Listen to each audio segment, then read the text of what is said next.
Good evening, 6 o'clock. We'll call the meeting to order. Michael, you doing the roll? Yes, I am. Commissioner Aplikowski? Here. Commissioner Goodwin? Here. Commissioner Steeler? Here. Commissioner Wagner? Here. Commissioner Young? Here. Vice Chair Stender? Chair Gerard? Here. Thank you. We're asked if you're able, please stand and join us for the Pledge of Allegiance.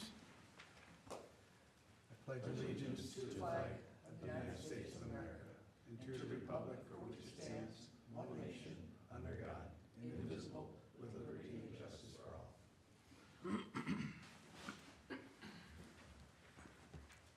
Chair is looking for a motion to approve the agenda as presented or with changes. So moved. I have a motion. Do I have a second? Second. I have a motion and a second. It's a non-debatable motion. All those in favor signify by saying aye. Aye. Opposed? Abstentions? Motion carries. We're at the open forum part of our meeting. We ask if anyone in the audience would like to come up and give us their thoughts on any issue or concern. Please step up to the podium, state your name and address for the record. Spend a couple minutes giving your thoughts. Once we've heard from everyone, we'll close the open forum and we'll move on to our next item. So does anyone wish to address the Planning Commission tonight?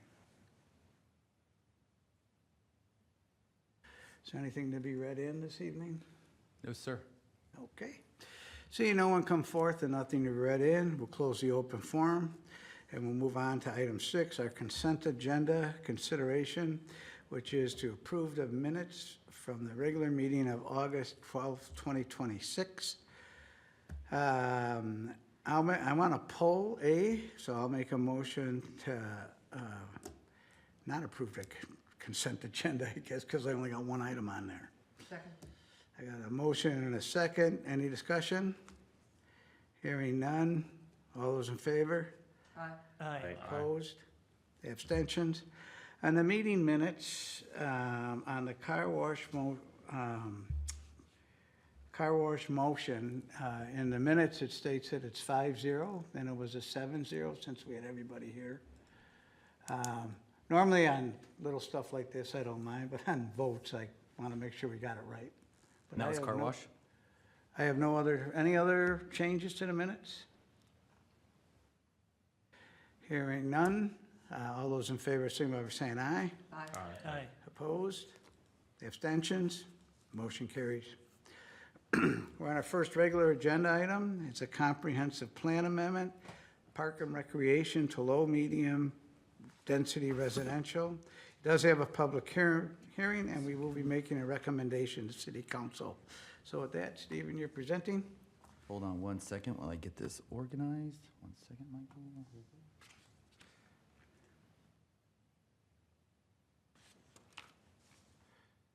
All right. See if everything works. I've been watching the council meetings and watching everybody flail when the IT doesn't work. Give it You're a going to second. prove them true tonight, or? All right. You guys got it in front of you? Yep. All right. Good evening. Before getting into the details, this comprehensive plan is the city's long-range guide for how land should be used and how infrastructure should grow. The future land use map is part of the plan. It guides future decisions, but it does not change zoning or approve of development. This is a city-initiated amendment, meaning the city, not a private applicant, is proposing the change. Tonight, the commission will hold the public hearing and recommend whether the city council should send the amendment to the Metropolitan Council for review. Your role is to hold a public hearing, consider the full record, and make a recommendation to the city council. The record includes the staff report, written comments, public testimony, and other information presented tonight. If the council authorizes submission, the amendment will go to the Metropolitan Council, the agency that reviews comprehensive plan amendments, amongst a million other things. This amendment does not change the existing Headwaters PUD or any additional PUD amendment that may be proposed for the properties. When the 2040 comprehensive plan was developed, these properties were identified as parks and recreation with the idea that the designation could accommodate a future stormwater system and linear park. The area remains well suited for that type of amenity, but the concept was preliminary, and the city is now considering a possible location farther south. Staff expected that the map might need to be revisited as planning progressed. The Hidden Creek South proposal, which you will hear as a separate item tonight, made it necessary to address the map now rather than wait until later. It affected the timing, but is not the reason for the amendment, and the two actions remain separate. It is also important to note that this property was never acquired, designed, funded, or formally programmed as a city park. These maps show the proposed change across portions of two parcels. On the left, the green Parks and Recreation designation reflects the earlier stormwater and park concept. On the right, the same 25.53 acres are shown as low, medium density residential. That designation provides for a planned density of 3 to 6 homes per acre. Again, this changes the long-range plan only. It does not change zoning or approved development. The property remains the MXR1 mixed single-family residential zoning district and within the Headwaters Master PUD. Low-medium density provides for a planned range of 3 to 6 homes per acre, including detached and attached single-family homes and duplexes. For regional planning, the Metropolitan Council uses the midpoint of that range, or 4.5 homes per acre. Multiplying the acreage by that midpoint produces an estimate of about 115 units. This is only a planning estimate. It is not an approved unit count, and it does not subtract land that may be needed for streets, stormwater ponds, wetlands, buffers, or open space. The city's average planned residential density would move down slightly from 3.51 to 3.49 units per acre. The average drops because residential land is being added before any homes are built on it. TAZ stands for Transportation Analysis Zone. A TAZ is a small geographic area used to assign future population households and jobs for transportation modeling. This amendment does not change those assignments or the city's adopted growth forecast. The proposed residential designation is consistent with the property's current MXR1 zoning and the Headwaters PUD, so no zoning change is proposed. The this area is within the existing staging for MUSA, which means it's able for development this decade. Sewer staging refers to the expected timing of that service, which is this decade. Neither the service boundary nor its timing changes with this amendment. The amendment also does not change the city's growth forecast, water supply plan, boundaries, or agricultural preserve enrollment. Staff identified no impact on regional wastewater, transportation, or park systems. Any future development would still require separate review of its layout, access, streets, grading, utilities, stormwater, wetlands, buffers, and open space. Put simply, this amendment changes the long-range map. It does not approve a project. After tonight, the City Council will consider to authorize submission to the Metropolitan Council. Before an amendment is submitted, neighboring cities and other affected government agencies normally receive 60 days to review and comment. This is called adjacent and affected community review. Staff will ask the Metropolitan Council to waive that review because the amendment appears to meet the waiver criteria. The Metropolitan Council, not the city, decides whether to grant the waiver. The Metropolitan Council then reviews the amendment for consistency with regional systems. After that review, the amendment returns to the City Council for final adoption. Final adoption requires at least 4 affirmative votes of the 5-member council. Staff recommends the motion shown on the slide. And that completes my presentation. Do you have any questions for staff? Commissioners? Susan? I don't see in our packet where the alternate stormwater and park lands will be. Specifically, if that area is going to need some sort of regional stormwater. So absent here, where is it going to be? So that was done specifically because of right now the discussions, and it's related to the JD4 project. Some of the discussions are kind of like with landowners and whatnot are, not really ready for prime time, but it would be in the parcels just south of this, running east to west. And that was really when we wanted to do the amendment, is when that path was known to just do the kind of one to the other. But because we have this preliminary plat in front of us that we're entertaining, it really forced us to entertain this amendment that we're already planning to do at this point. Thank you for teeing that up for me.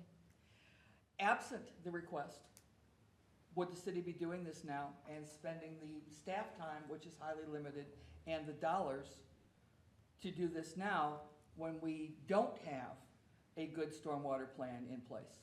I believe this was in our work docket for this year with the expectation that a lot of the conversations with JD4 would be more advanced at this point. Unfortunately, this is the situation we're in, and being able to amend this now with the future being able to change that. We're not updating any of the zoning for this. It's still MXR1. It was just parks over top of MXR1. And it was just something to address.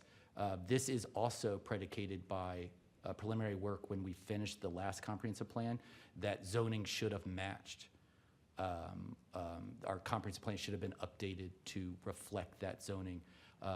This potentially was a part of our previous comp plan being designated for this, and not updating our zoning to match where our future land use map was is one of those things. So we're kind of trying to fix that now. And your question was, would we be putting staff time to this? This was this year to do, and this is just our opportunity to be able to do it now as we prepare for JD4. But it is every intent of staff that as we go through the final throes of that project, it would be to follow whatever that designed path would be, to be matched with a future land use map update amendment to balance it out. So then the requester of the PUD is compensating the city for the staff time now and the change. Oh, no, I don't believe that's the case, but there is compensation to the city for the work associated with that PUD that could be put there. And my concern is that the PUD consideration tonight is not in order, because this, we may assume, but what the Met Council assumptions are bad, that the Met Council will approve and our other cities will approve changes, especially considering the JD4 work that they are probably concerned about. So since we don't know that this change could happen, why would we approve a PUD and put the city in the position of approving something tonight later that we don't know can happen? Well, I think the issue is that the current land use designation is future guidance. There's no park planned. There is no park in the plans of any of our long-range plans for this that would require this type of future land use. And we're looking 10 years, 15 years out, nothing. And especially with this, the big part of it is in regards to the PUD we're entertaining tonight, there's a significant amount of parkland that's being developed and trail system that's being developed as a part of those developments that really necessitate that this is potentially redundant land, redundant designation that is already being addressed through the parks that are being a part of the Hidden Creek development, as well as the Hidden Creek South development. And again, all the trail integrations and amenity integrations that are happening there. My concern is the timing, and the city is going to have to certify, yeah, you can do this, but we're assuming things on the part of the Met Council for another project. Historically, we have not allowed carts before horses. Yeah, and I definitely understand the concern and the risk to the future update to the future land use map to match that route and design of the potential stormwater linear park that is under consideration. This is just one of those things that we could not encumber. We didn't feel that it was appropriate. It was an oversight of kind of 10 years ago of not addressing this, and it really, the push to be able to do this now is largely because of, we know that no park's going there. We know that what it was set aside for is being moved south, and there's no, if this guidance would never be met in 20 years or 30 years because it is being kind of replaced by other parkland in the vicinity. So we need to hurry the process and change the timing, because there's a dearth of MXR development opportunities? No, I think it's more of the real push was, we knew we had to do this. This was the opportunity. Hey, now this is the motivation we needed to be able to finally address this shortfall of our comprehensive planning. And that's really the motivation, is this was something we knew needed to be fixed and needed to be addressed. And sometimes it just takes desperation, focuses the mind, right? It gives you the opportunity to be able to kind of do something that gets the city a little bit more in order. And that's staff's position, is this change gets the city a little bit more in order so that we're not guiding land for something that it will never be implemented. Because it is farmland for the most part. There's really no park there, there's no forest there. It's farmland that has been identified for residential. And this future guidance is really contrary to, if we're not ever doing it, what's it being guided for? Actually, I think it's tiled farmland. Yeah, and so that, Which will really affect the JD4 discussions. though I am not privy to those discussions. Those are above my pay grade, ma'am. Don, you had a question? No, Oh, I thought. I do. Yeah. You good? Is the JD4 stuff going to be coming before the planning commission? I promise you, it's going to be it's a big project and a great project for the city when things start falling into and we start going down the path. I believe right now we have funding for a design and property acquisition, not for construction yet. So as we start going down the path of design and after we've done the property acquisition, that's where we're at now, is trying to piece together the property for this improvement. That's when we would get it, when we start getting into design is when it would come before parks planning for that kind of preliminary insight. Okay. But I can't tell you it'll be in the next month. It'll Okay. probably be sometime in the next year that you'll start seeing some kind of more formal kind of applications for that. Andy? You good? Are there other properties that have this same miscalculation or wrong zoning that needs to be corrected too? You said you were aware of this one. How many more are there? I believe there is a few that there's a zoning future land use mismatch. When I say that is that one of the things of state statute is that when your comprehensive plan is done, step 2 is you update all your zoning to match that, the land uses in your comprehensive plan. Largely because of staff shortages as we were implementing the last comprehensive plan. That step never happened, and then we got closer to the update that we're about to start now, that it became, okay, let's just make sure that we do it now. So I can't say unequivocally there are more, but I can't say there's where they are and whatnot until we start getting into our comp plan analysis. The reason I ask is, are there other construction projects coming that would force something like this, that it makes more sense to do a few at the same time? I can't think of anyone that would be, that would have the potential impacts that this one would have. I think this is another, for those watching from home and for everyone here to remember, why is it so difficult and expensive to build houses when the bureaucracy requires so many touch points and permission requests and official things and reports and submissions and this and this and this? To do something that, this one maybe is a little more controversial, but a lot of times these things are very simple, common sense, and it basically requires an act of Congress to get something common sense done. And I think as people are working with this, remember, this is why it's so difficult to get anything done, is because all of these rules and practices. Some of them make sense, requiring alignment of sewers and roads and all that type of thing, but there's a lot of sticks on carrots that make this all very difficult. So just, this is highlighting again the difficulty that working with the Met Council is, of, in order to control our own governance, we have to beg for permission. That's not the way our country was founded. I think this is just a good reminder on how difficult it is to actually rule yourself in the city. Other comments for staff? Susan? As one of the folks who was around when the Headwaters Comprehensive Plan was originally done,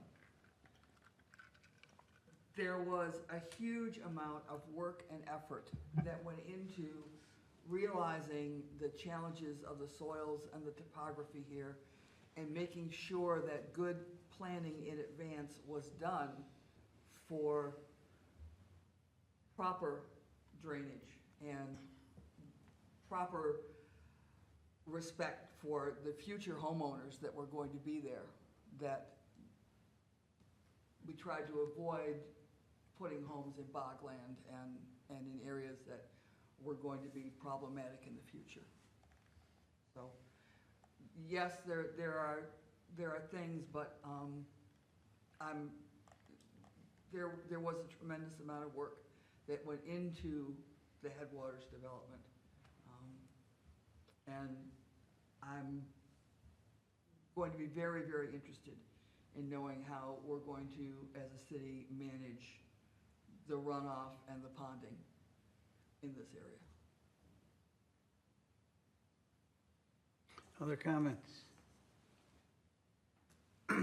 Since you're the applicant, I don't suppose you have anything more to add? No, sir. All right, so this is a public hearing.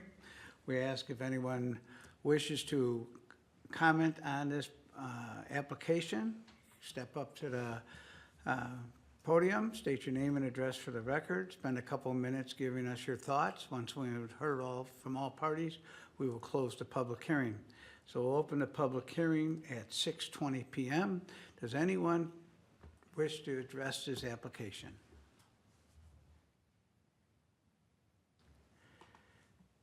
Is there anything to be read in this evening? No, sir. I'll ask again. Does anyone wish to address this application? Please come up, state your name and address for the record, spend a couple minutes giving us your thoughts. Seeing no one come forward and nothing to be read into the minutes, we will close the public hearing at 6:21 PM. Bring it back to the commission for what our recommendation to council should be. Commissioners?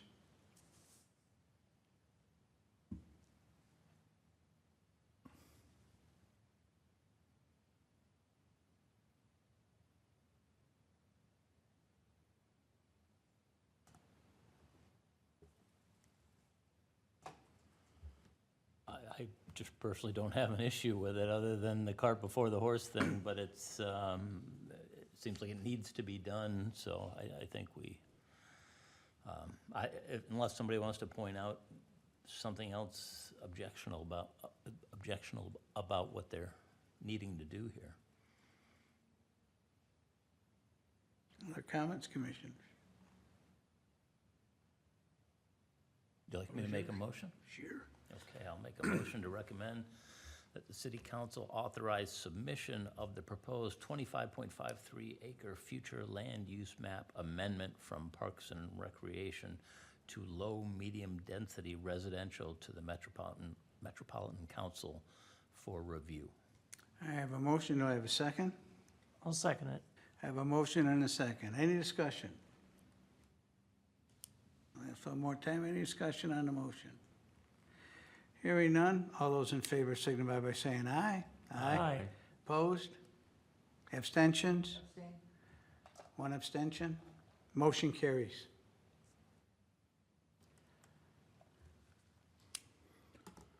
We'll move on to item 7B, dealers rentals site plan review. We'll make the decision here for resolution 08-26-26-01. Stephen, you are presenting? Yeah, one more second.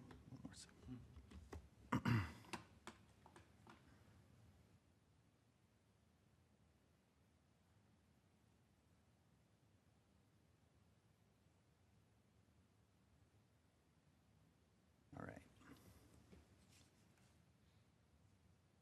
I want, real quick, want to say I take great glee in writing those motions, so you guys get off easy. I usually write really complicated ones for the city council. It brings. Thank you for. Yeah, thinking of this. if I'm watching at home, I like to see the handiwork of my anarchy. Chair Gerard and Commissioners, before you tonight is a corrective site plan for dealer rentals at 1520 9th Avenue Southwest. There is no building proposed, and this is not an approval to expand the business. The purpose tonight is to establish how the existing site issues will be corrected. There are really two issues. First, gravel and fill extended into the wetland area without the required approvals identified in the red shaded area, and that is the immediate priority. Second, the broader gravel parking area does not meet city standards, which is identified in the orange shaded area. The proposed plan corrects both conditions through 2 phases rather than approving the existing condition as is. And I also want to quickly comment that the applicant and this business have been absolutely great to work with through this whole process. It really wasn't a fault of anybody. It was just kind of one of those things that people notice and start asking questions, and it kind of leads to this.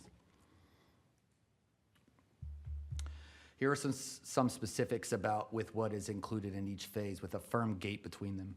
Phase 1 identified in red is the wetland correction, and staff suggests a condition that it is completed by November 30th.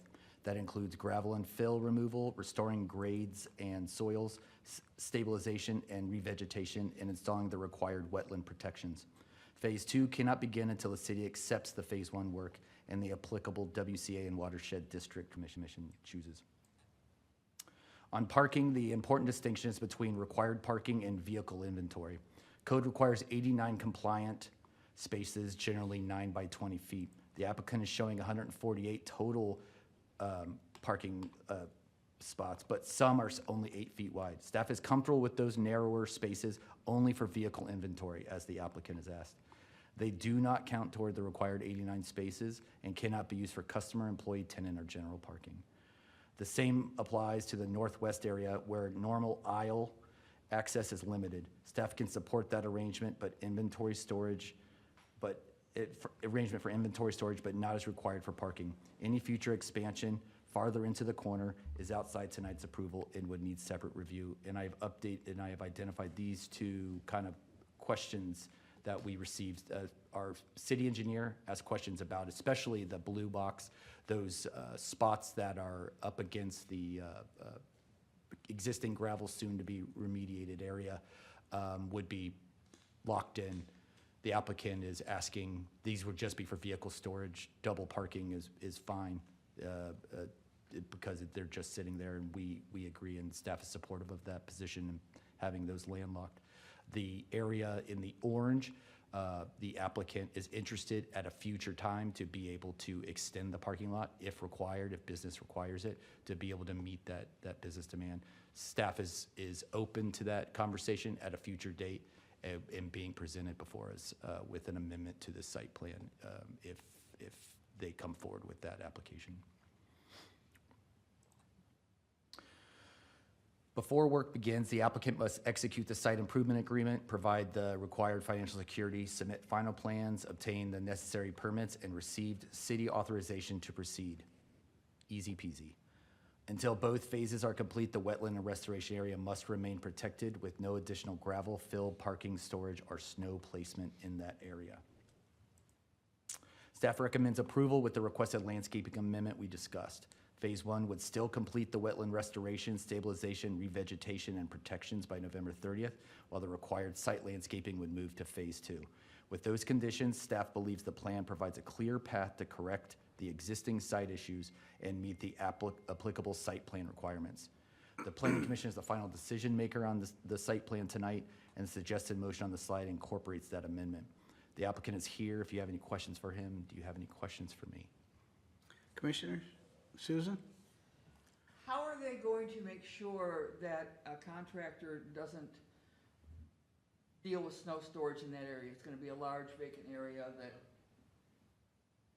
I'm really concerned about the remediation, and I grant that the landscaping and vegetation won't be there, but that makes that grading and the wetland specific dirt to be even more fragile. I would politely say that is a great question for the applicant. Are we talking in the front or the back? Can you give us 2 minutes, sir, and then you're gonna get your time. You get the whole rest of the night if you want it. I understand the confusion there, yeah. Other questions, Susan? Other applicants, commissioners? Andy? There's not a good current versus proposed overlay, but is what the non-compliance or misuse currently, that they're using the entire area for parking, and they're going to no longer, so the red box will no longer be used for outdoor parking? Is that what you're looking at the screen? So currently, the plan is that more or less everything in the orange will be a new paved parking lot. Everything in the red box will now be landscaped with ground cover and with, and you can see, this is just an example, where you see the wetland on the eastern side, you can see the parking that's kind of like impacted that wetland. That's what's of concern to a lot of more environmentally centered agencies that we support and work with. So that's really the focus, is being able to do that. So right now, that's a gravel parking lot, and that would become just ground cover with the parking right there. Because of the requirements of those wetlands, essentially the next option would be that extension that we talked about. That would be coming as a future action, but that would become just ground cover as a part of this, that Okay. red part. So there would no longer be parking in the top red box? That is the intention right now. Okay. But there's asphalt all the way around this building. Around 15, 20? Yes, so that is, and you can see some of the plans, that still exists. So they can park there. Yes, I would imagine that the logistics for the applicant might suggest that could be used. So there's garage doors around the whole building or something, or on the backside there? I think, I'm just trying to, like, we have the overhead picture that shows one thing, and then there's these sketches that don't show some things around. I just want to. yeah, and I agree. So we have a number in your packet. There's more plans to review. And this is not a criticism, this is just a question to no, make no, sure I no. understand, so. No. So the real intent is that the gravel parking lot's already out of code compliance. The real challenge that we had, and the reason why phase one is the way it is because of the wetlands that were impacted and remediating those. And Mr. Busick came to us last year to start remediating this, and a lot of the challenges were getting all of those authorities and all of those entities that have to be involved. And I think we just heard a comment in the last topic that really kind of addressed this. They all had to get together and look at where the wetlands were, and the conclusion was that what exists on this parcel A was being used for parking. There's a number of kind of changes in the business that are happening there. They have a tenant that would be moving out, and that's why we're being very patient with the phase two, because putting islands and parking in the way of a lot of semi trucks that are moving to a new facility really would be counter to like really supporting this business here. So we're being a little patient, especially with the parking lot improvements, but the wetland improvements that really impact some of those parking spots that you see here, that where a lot of those semi trucks are being parked, would no longer be allowed to park there. So the semi trucks will be on a different location, they won't be parking in the paved lot? There would be, and how the utilization of this, I know you can't see my cursor, obviously. Actually, we did for a flash there, Did you? yeah. I think if you wiggle it, it'll show. Oh, It's on the other screen, I think. all right. Here's the laser pointer, now you can all see this. So this, you're speaking to this? No, in the other picture where all the semi-trailers are out in They're on the perimeter. Oh, I gotcha. the dirt, are they gonna be moved to the other side of the building, to the yellow spot? And I believe that would be a great question for the applicant. Okay. Yeah, just start the list, because I can't speak to the logistics of how his operations will implement this. We're just looking at it from a site standpoint. Other questions for staff? Sir, I believe you're the applicant? I am the applicant. If you'd like to step up, state your name and address for the record. As you could have already heard, we got a few questions for you. My name's John Busick. I live at 14359 Sandy Street in Ham Lake, Minnesota. Susan, you had the first question? Okay, you can't see that. Where the orange box is, you've got your building, and then there's the yellow squiggly. And my concern is that you're gonna be doing snow pushing, and having done the snow thing, how are you gonna make sure that your snow removal and pushing is not going to be degrading the large amount of work that you're gonna be doing on soil remediation, on that wetland area? Yeah, I haven't seen that wetland area. We did have a wetland delineation done last November. I want a caveat that this wetland is just for demonstration purposes. Okay, Because that's a lot bigger than. Yep. And one of our tenants did go into the wetlands, and I think Jay Riggs from the watershed, we had to fix it. So we had a barrier put on that whole side, so that wetlands really they don't park anything in there. okay. And when the trailers get moved out, there won't be anybody pushing snow, To the wetland area, no. okay? We have a skid steer, so we can put snow wherever we need it. Until Mother Nature gives you a bigger challenge. Yes. And then all bets are off in the entire community, so. But I do have another comment. That whole red area, Stephen and I talked about this. That's our biggest tenant there, and he's gotten too big. So we can't accommodate him getting any bigger. So he is building his own facility. So as soon as that is done, then he can put all of his trailers there. Okay. But I was gonna bring that up. If that was what has to be done by November 30th, I don't know if that's possible, that whole back. Because your tenant may not be moved out by then. Right. And he gave a little more definitive timeline recently that they start construction next spring and they'll finish the following spring. But he has the land secured, so he could probably move some of his trailers to his new parcel before the building's even completed. Jesse, I think you had a question? That was my question, is the semi-trailers are actually leaving, so there won't be parking in the paved lot, the new paved lot. Right, right. But if he's not starting construction until next year, then he probably doesn't have a paved or graded or solid area to park a mess of semis over the winter. So Right. I really don't want to approve something tonight that I know you're not gonna meet, and then we're all in a melba hess. Yeah, I was under the impression it was just the eastern border, which Stephen pointed out is that yellow squiggly, correct? And that is the staff's priority, that is addressed. Right. Yeah, so staff would be supportive of a potential amendment to this resolution, a further amendment to focus those improvements in this phase one to those wetland remediation work, with the ground cover stuff being potentially looked at as the phase two kind of setup, or even phase three to be able to address it. I just don't wanna set you up for failure. Yeah, I know, me too. Especially since he is leaving. So until he leaves, do you need to hold off on doing the front parking lot?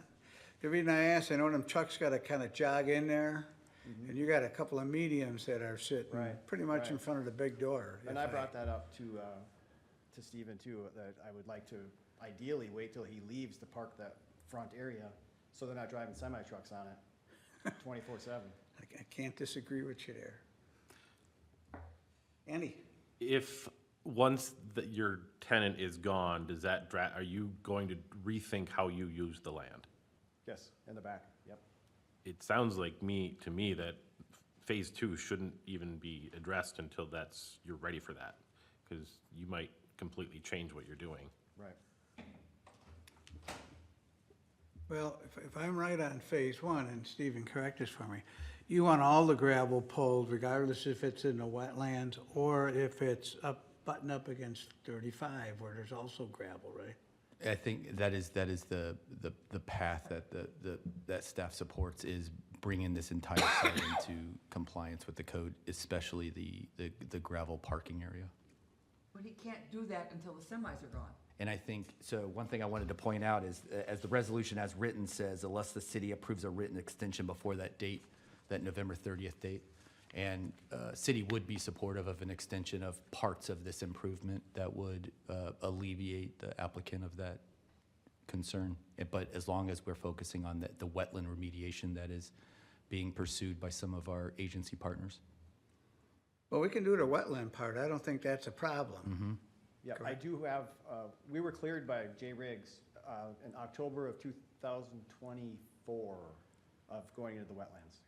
So everything that we have parked now is out of there, and we put barriers along that wetland area, along with 10, 15 feet of vegetation that we had to plant, which was expensive. So has it been restored then? Yes. So that part's done. Yep, I have the email.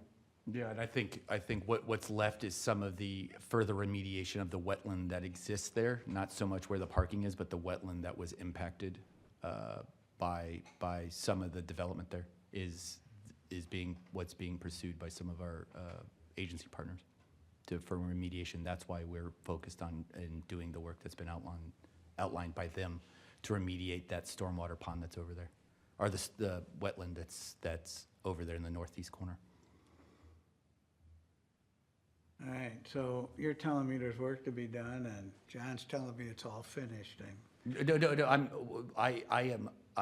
We have not had an approved permit. We don't have any indication from Oh. any of our agency partners that work's done. If it's done, it should be easy peasy, and November 30th is easy to be able to get at least the permit and the approval from the watershed on those For the that remediation. east side it is? Yeah.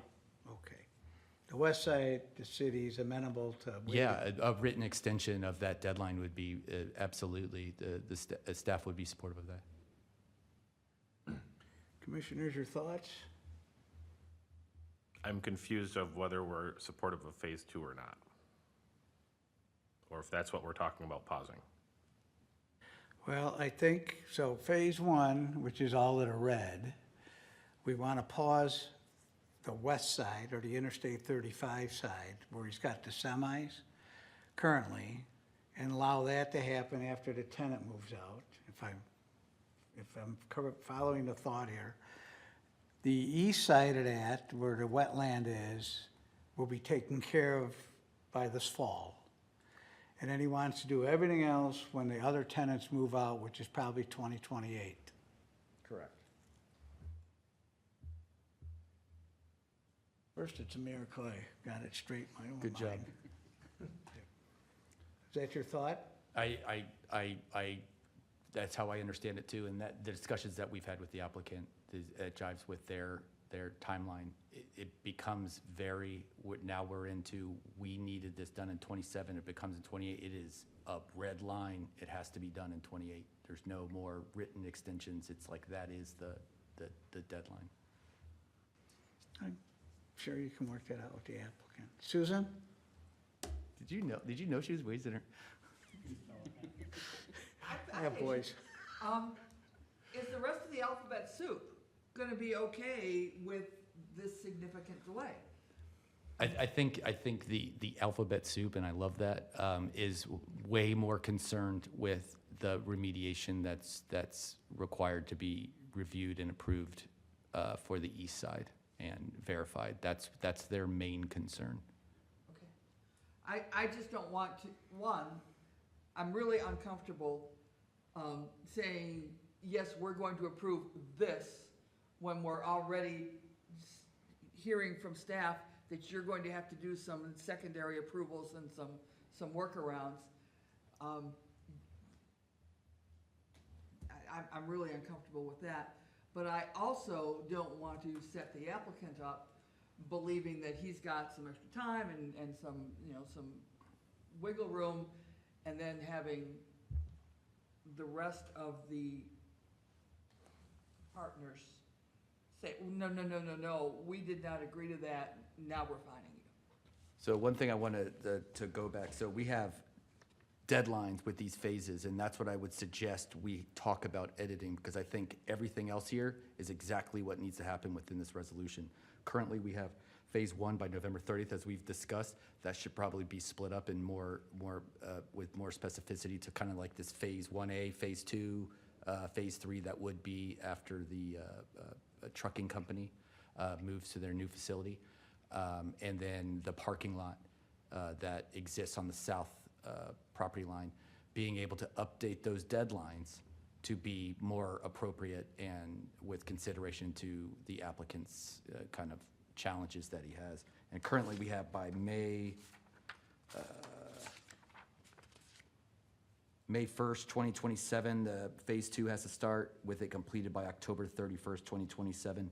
I believe city would be supportive of a full year, May 1st, 2028 to October 2028 for that phase 2 or 3, whatever we call the parking lot remediation, with that being coupled with the ground cover remediation associated with that red spot outside of the wetland area. But the wetland area remediation has to be done and approved by the alphabet soup by November 30th. That's like of 26.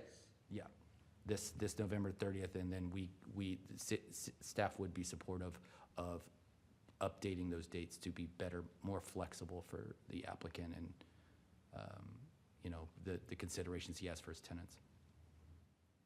So really, it's still only 2 phases, right? If we can just split where you want this phase 1 for the wetlands on the east side, and then the west side of that so-called phase 1 becomes part of the whole entire paving of the parking lot?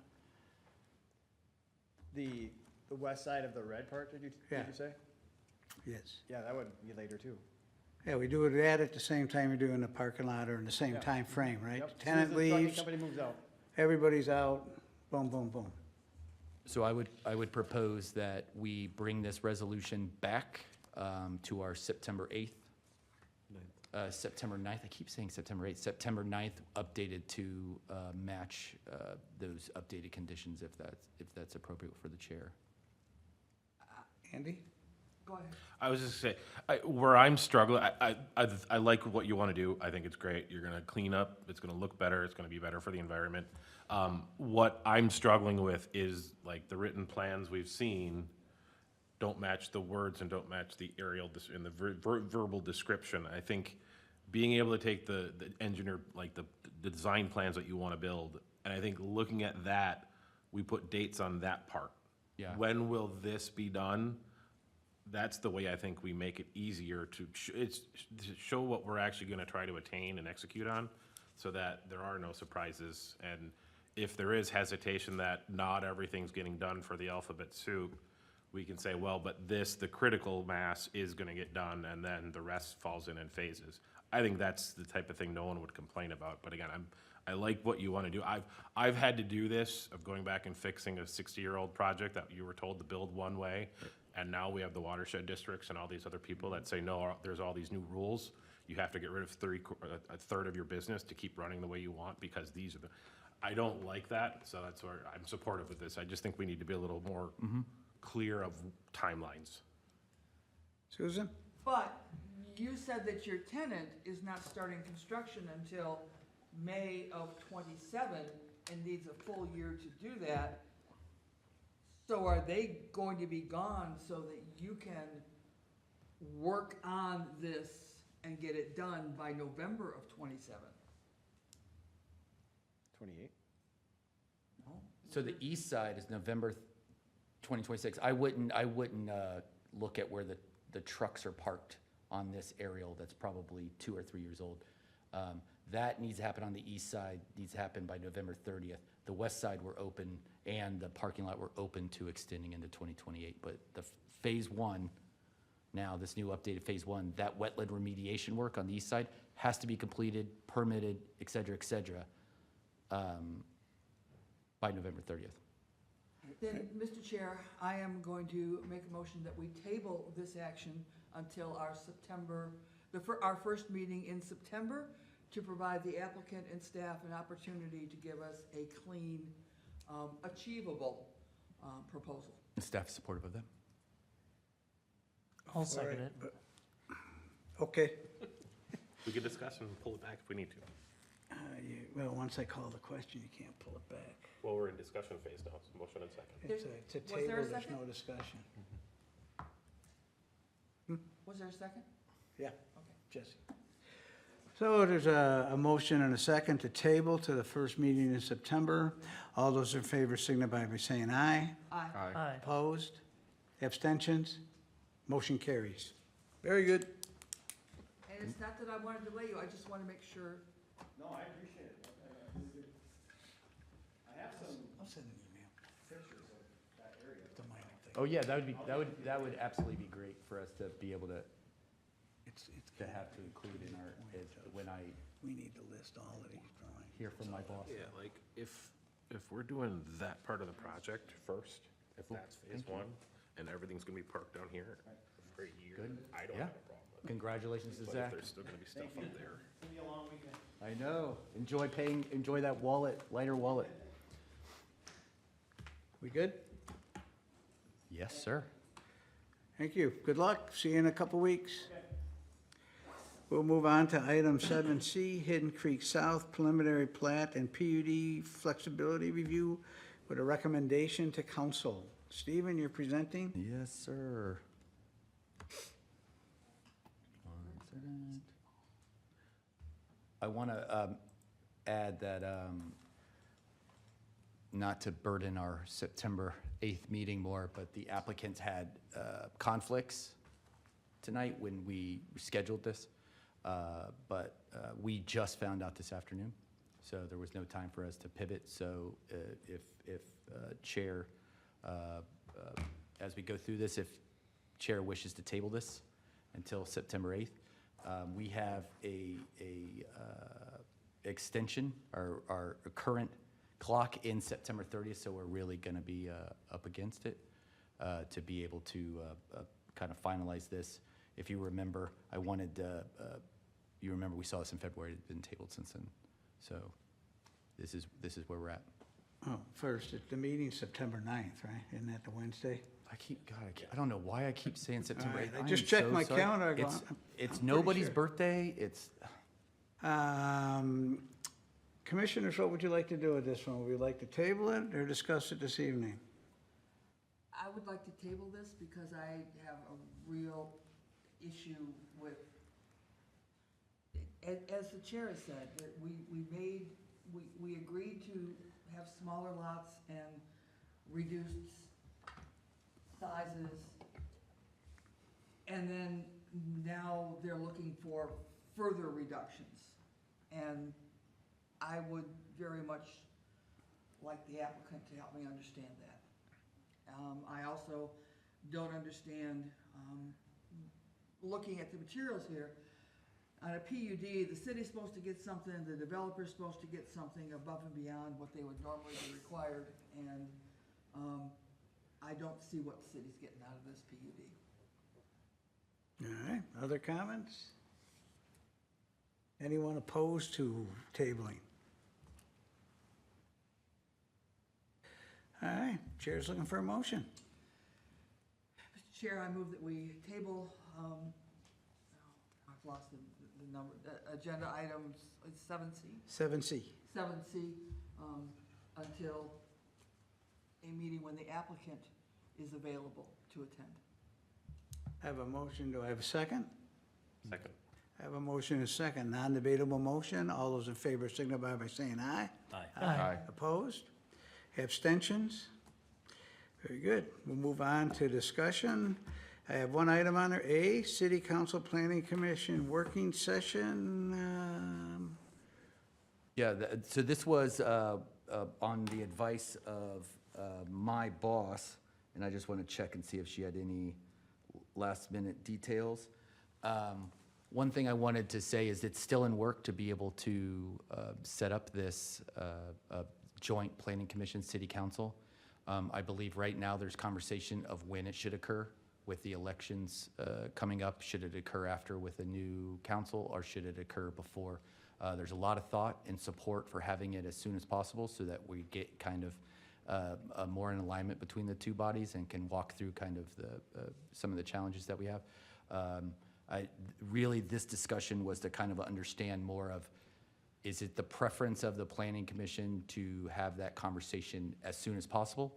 Or is it the preference of the planning commission to know who will be a part of that body before we have that conversation? The body is pretty much known. Do we have to ask for council's permission to meet? I would imagine there's probably got to be a memo sent out or something, yeah. I'm good either way, personally.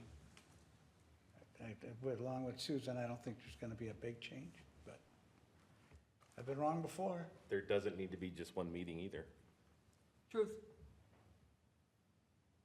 Yeah, I think that's good feedback. But yeah, that's really what we're trying to understand, and what our staff leadership is really trying to organize is when this would happen. Ideally, it would be during a workshop, one of the workshop dates. So that's really what it'd be, just really be able to discuss a lot of kind of some of the, have one of those free-flowing things. And I really think they're trying to program it appropriately. so that there is a structure to it, so it's not just like, hey, guys, what's up?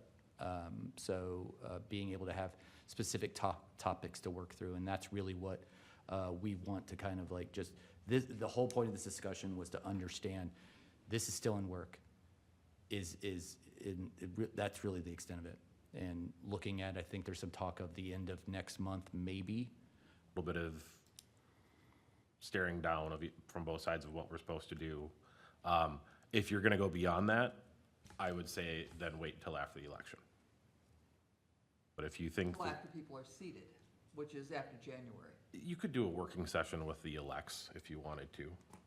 I mean, it's not any official business, so you could do something after the election, but I think if you go in past the second week of October,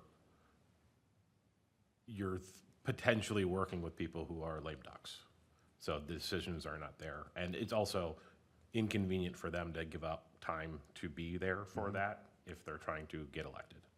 I dabble in politics, so respecting everyone on this one a little bit, so. But I also, like, can staff handle it if you are short-staffed? I mean, I don't think we want to just get together for a barbecue. And not that I'm against it, but to make everyone have to go through that. If we can come out of it with a productive agenda, or go into it with a productive agenda to accomplish what we want to accomplish, great. But if it's a struggle to get everything else we're talking about done and do this, you know, there's a little bit of consent from the staff, if you will, too.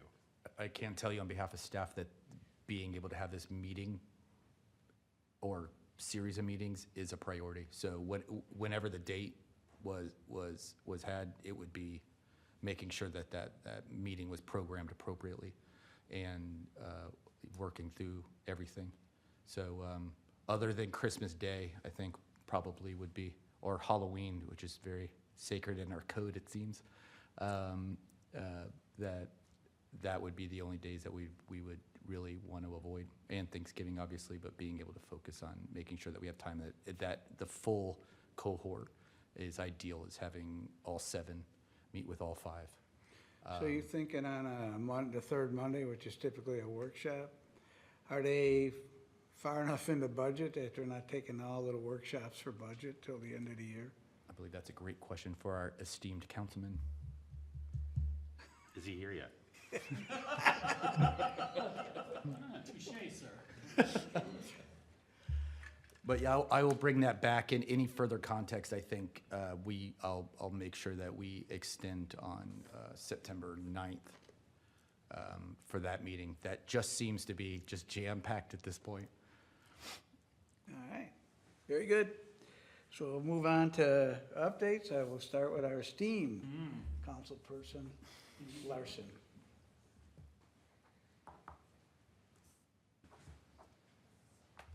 Evening, Mr. Chairman and Commissioners. Mr. Aplikowski, our budget that we talked about on our workshop, we landed on 8.9% to start on. It has room to work with that, but that is where we're starting at.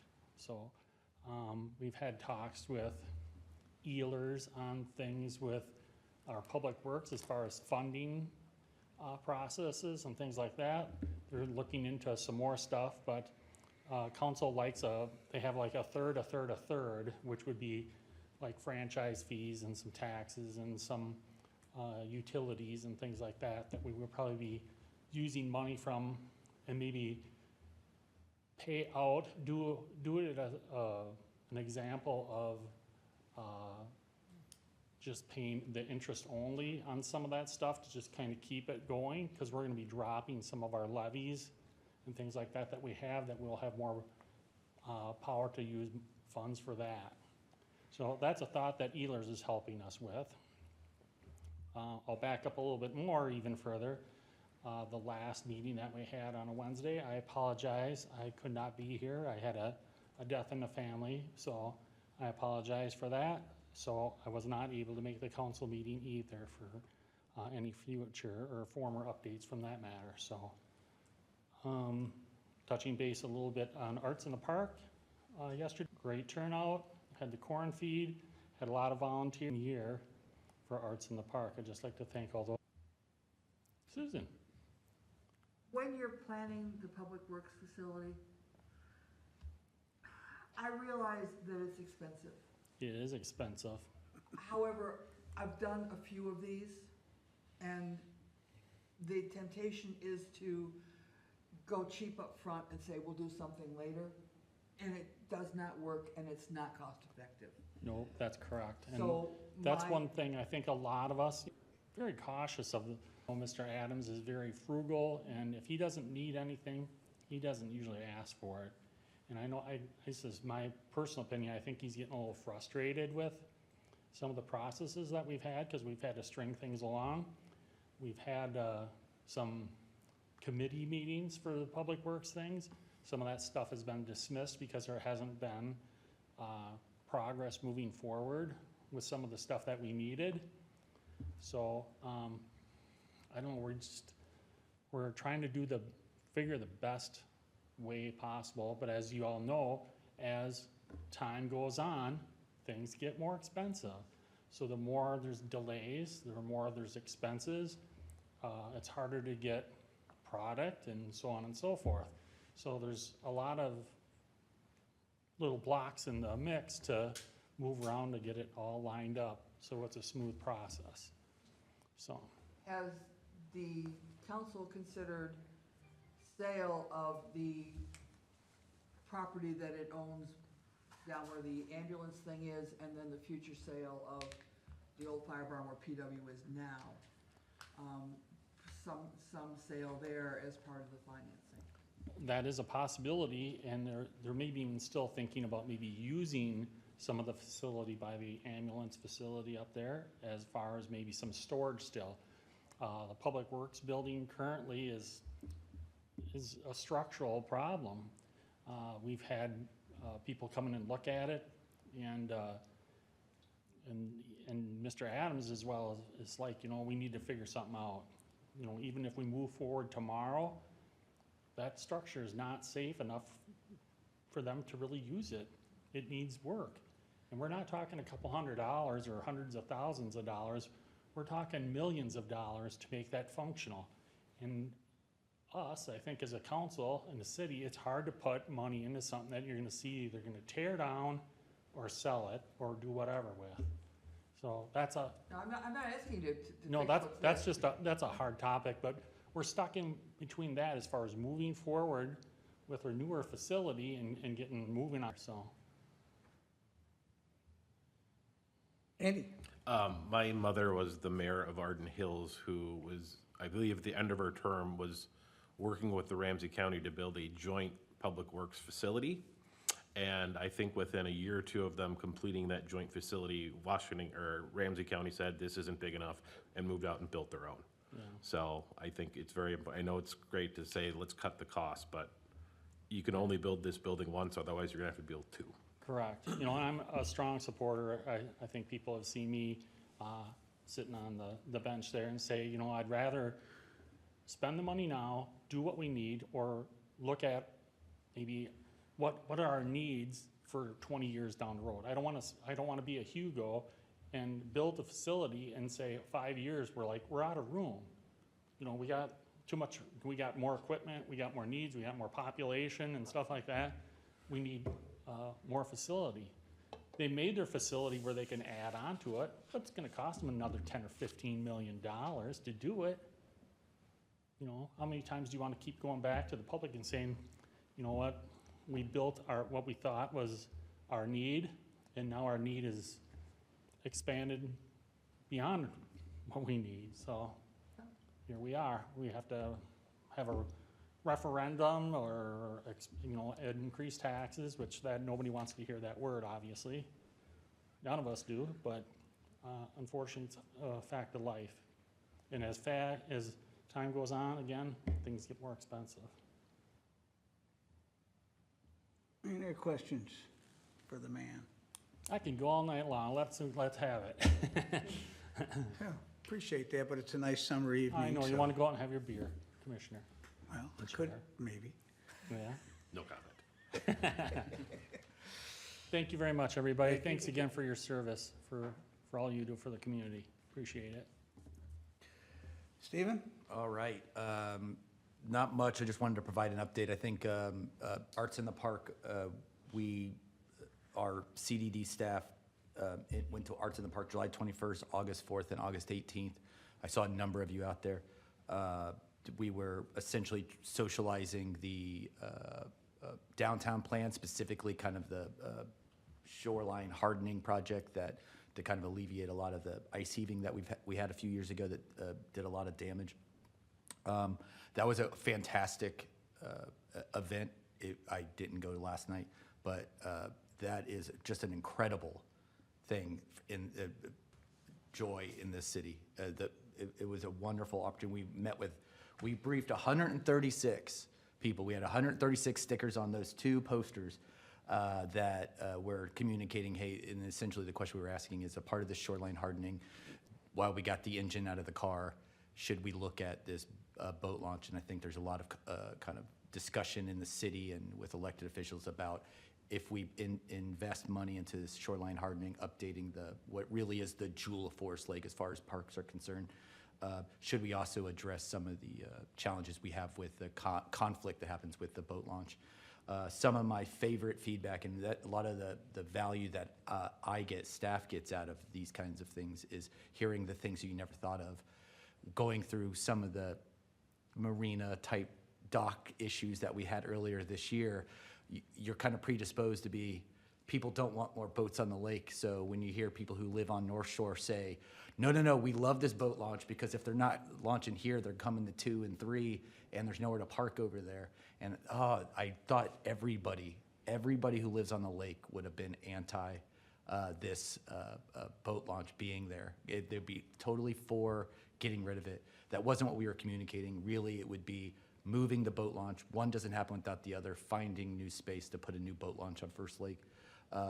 That's really what we were communicating is, here's a great plan. We want to expand the park, have like a band shell, more elevated stage, green space to kind of like bring the community together in more organized space. And if you saw a lot of those concerts during Arts in the Park, people sitting behind trees, it's not really built for that kind of like audience there, but having a more purpose-built of that northern section of the park was what we were communicating, but it was trying to be a neutral bystander. So it was this would probably be about double the cost if you did this. This is what we would have to do because we have to find land, we have to build a new boat launch, have to demo, build a band shell, et cetera. Double the cost. What we got back was for the expanded park space, moving that boat launch, 94 votes, and we broke it down to match the survey that Parks has put out on the street. So I would recommend, if you're interested in that, we could send you links so that you have a chance. So it was that split up into Forest Lake residents, people who are a Forest Lake area schools district, and visitors guests. So those are the 3. So of the 94 votes to expand the park space, 72 were Forest Lake residents, 9 were district residents, and 13 were visitors. The keep the boat launch, largely 42. 35 were Forest Lake residents, 5 school district, 2 visitors. 69% wanted to move the boat launch, expand the park, despite that being potentially double the cost. One of my favorite feedbacks is there's condos just to the north of that boat launch. And at the same Arts in the Park, 2 of the residents came up to share, hey, I lived there, and you immediately going back to some of the things that you have these predisposed. Of course you want the boat launch to be taken away. And they were like, no, we absolutely don't, because Saturday and Sunday mornings, it's the best free entertainment you could have is sit out there with your watch. Dads sharing the same thing, just independently of each other, about 30 minutes apart, that we love it. So if we do move the boat launch to somewhere else, we could absolutely communicate to any residents that may be kind of like concerned about it, that we're giving you free entertainment, everything's getting more expensive. You're really gonna enjoy watching people put their boats in the lake. But that was a great opportunity. So a lot of feedback on that. It really was a joy to be able to say the same spiel over and over and over again and get just warm feedback and people just really interested in putting their sticker on there going forward. So I can't wait for next year. I know Kyle, our parks director, is probably pretty excited that all that hard work that he does, and it's an excellent event, is behind him. So congratulations to him and the public works staff for really executing a great Arts in the Park series this year. Questions, Susan? No, go ahead. Well, millennial in me is, are you gonna share any of those results from the physical results, the poster or whatever, via social medias with the link to the survey, park survey? I think that is some fantastic feedback. Think So it's- I'll work with Kyle and Dave Adams and see if there's an opportunity for us to be able to share some of those results and use that as a means. And we were using it as a means to be able to do the survey. So a part of my spiel was we have a survey over there. One of the things we discovered is we have a sandwich board that had the QR code for the survey. When a lot of senior citizens, elderly folks couldn't get the QR code to work because it was low and they couldn't bend down. So I was like, these are the things that you don't really recognize when you're in design, that as it gets into people looking at it, like next year, let's put the QR code at the top so that it's more easily, because there was you watched a lot of people try to scan that. So that is definitely the point, is to feed people to the survey and engage them that way. So that's a great way to be able to circle that square. Susan? The city update that came out last week said that you all had talked about an apartment building at 61 and 200th. Yeah. Could you please Potentially. update us on that? So that is- Because I've been watching the sign that it says X number of units plus more possible. And was just wondering I what, missed that in the report. Yeah, so that is a potential, so one that we're entertaining that will be coming forward is, it's a simple site plan because it'll just be one building. So that parcel had a minor subdivision a few years back that split it into three. The very northern parcel, and it's right next to, there's a storage unit, McCullough. storage unit or business there. Will be about, right now what's being proposed is about 39 units for more senior housing kind of clientele. The applicant that was looking to do that was interested in going through a concept phase, even though that's not required of a site plan review when it's just one building. He's interested in that feedback first. We were working towards that. He's working with the CDA on senior housing, the community development agency, or the county's community development agency. That is coming. He said, we're delaying the concept plan for now, for a month or two. That would have been in front of you probably at the next meeting, at his own options. And we were saying, like, are you sure you want to do this? Bring this concept plan in. So that is one. Additionally, the two parcels south, the landowner is looking at developing for more kind of like larger scale apartments, but that is really preliminary of what that scale would be, what would be introduced there, but that is what it's zoned for, is I having. was to say, we already saw that. Yeah, so that is really what, we don't have a full application for that development yet, so it's really hard for me to be able to discuss any specifics of it other than what you kind of have in your pre-app meeting. But that is what's being proposed. So that would be kind of two different kind of apartment, like multifamily type condos, I think maybe in the makings for that. But that would go along with that kind of Shadow Creek and development to be able to combine some of that trail work. Are they planning on going out through the existing townhomes instead of onto 200? No, I think the actual connection is that on 200th, and that's, yeah, I know that's one of those kind of things that it's really hard to be able to navigate through.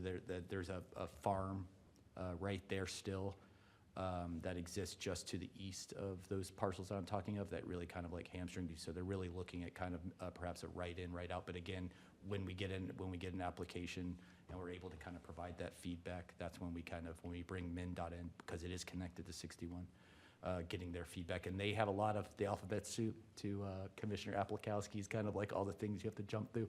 That is, MnDOT has a lot of kind of sway in how things interact with that road. The ugly intersection. Yeah, but I mean, that is an ideal place for such a use. It's not on a lake and some of the more controversial things we've seen lately, but it is center. There's you're on a state road, and it was zoned that way, so that'll be fun. And it would go along with that kind of Shadow Creek investment that's just to the northeast there. So it's fun developments coming. All right. Michael? Nothing for me. All right. Jesse? Nothing today. Andy? Nothing. Cory? Nothing. Susan? Chair has nothing, so chair's looking for a motion to adjourn. So moved. Had a motion, do I have a second? Second. Had a motion and a second. All those in favor signify by saying aye. Aye.